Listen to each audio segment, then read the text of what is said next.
Hi guys, and welcome to this edition of Phyrefli's Video Digest. As always, thank you very much for watching. Now this week there's three things that I want to cover. The first one is to go back to the previous digest and to do the roll call of people from that digest. The second thing is, undoubtedly you know, the rise and fall and rise yet again of Mordor, or the EA UK BF3 forums. And the final thing I'd like to cover this week is a game that I was introduced to earlier this week, which looks extremely promising.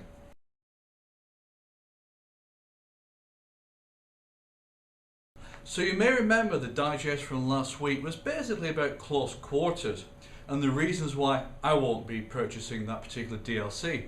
Not because I don't like the DLC itself, but because I'm not happy with the way that the Battlefield franchise is going, and really the only way to get information across the dice is to vote with your wallet. Now if you remember, I asked, if you are not going to purchase Close Quarters, then let me know. When I recorded that video, I thought to myself, because I'm a small channel, just over 500 subscribers at that point, if I get 50 different people who come back and say they're not buying Close Quarters, I'll consider that to be an absolute roaring success. Now if you look to my right, your left, you'll see a scrolling list of names of people from different places who have confirmed they're not going to be buying CQ. Now I know quite a few of them will in the end buy it, or they'll buy premium and it'll be in there. But the very fact that they've registered the anger and how disappointed that they are with Battlefield is in itself a telling sign. Now that list is going to continue to scroll through the entire video. And as I said, I expected and hoped that 50 would be a good number, and I will consider it a success if 50 people signed up. Between YouTube, between my own site, Phyrefli.com, between my Facebook page and between Battlelog, well over 300 people signed up and said, hey, we're not buying CQ. Now as I know, within the tens of thousands, hundreds of thousands of people that play Battlefield 3, 330 odd people is not a lot. It's a drop in the ocean. It's hardly worth mentioning. But those are the people that I've been able to reach. So imagine the people who are out there that's never heard of me or this channel and are still not going to buy CQ because they're unhappy with Battlefield 3, or in fact the DLC itself. So the fact that so many people have signed up with a channel that's my size, to me indicates there's a large amount of people out there not happy with it. So we'll see how it goes. CQ comes out in a couple of days. E3 starts out in a few days as well. We'll also get a look at Armor Kill. See if that's any good, see if it brings anything more than just purely maps and weapons to the franchise. We'll see how that goes.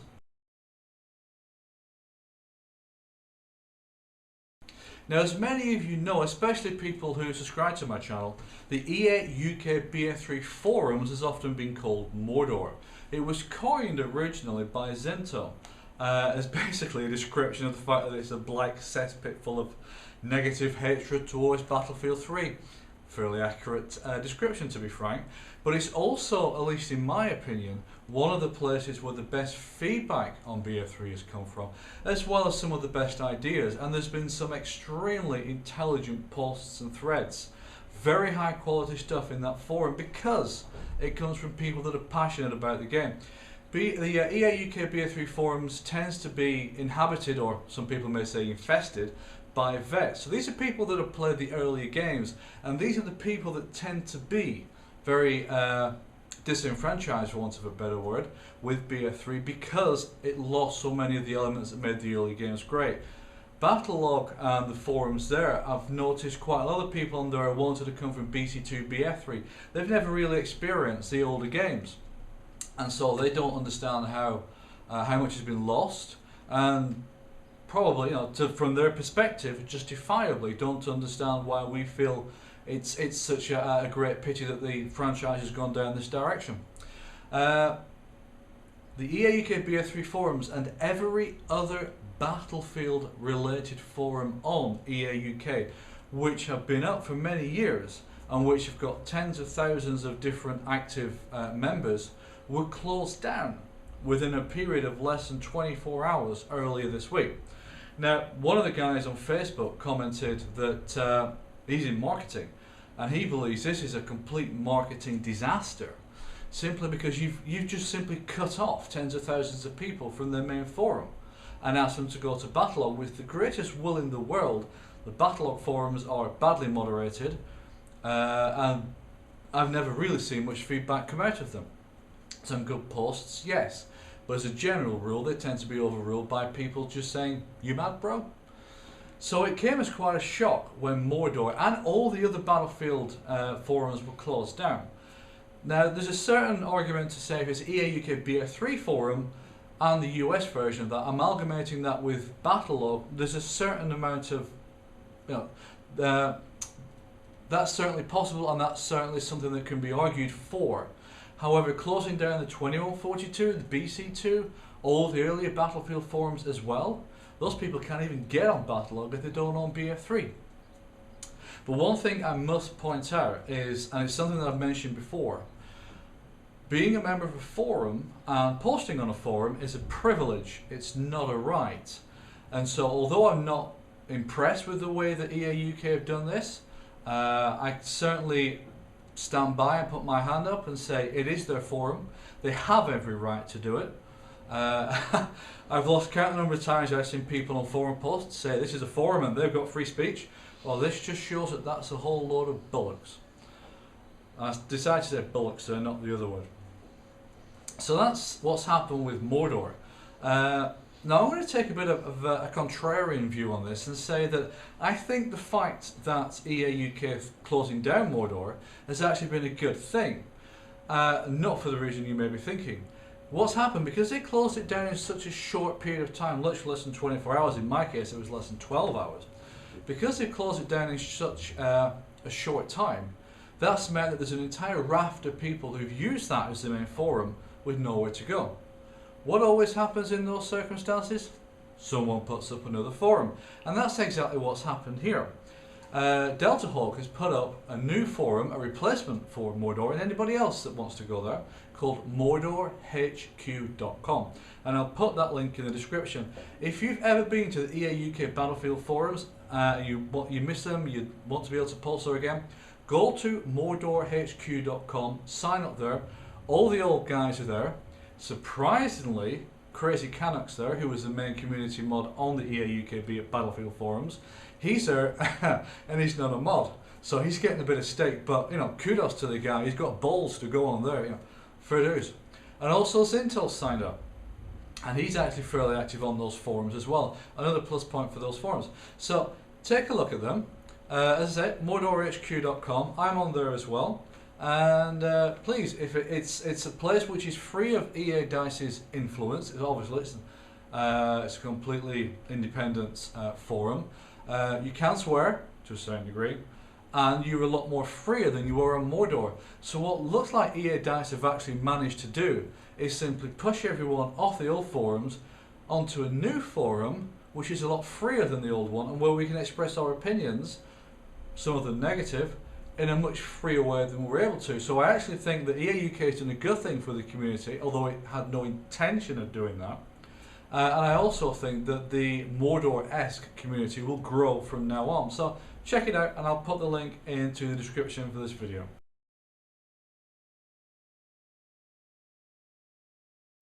For the final part of this video, I want to introduce you to a game which is going to be coming out later this year.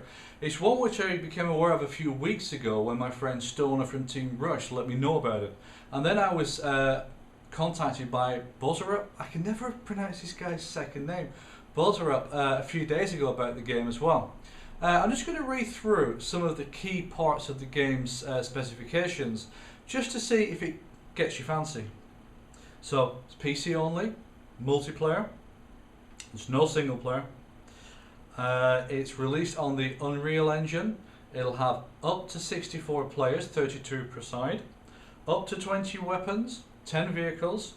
It is post-apocalyptic kind of gameplay, so it's a bit like Borderlands, which normally wouldn't be my cup of tea. However, just let me carry on for a sec.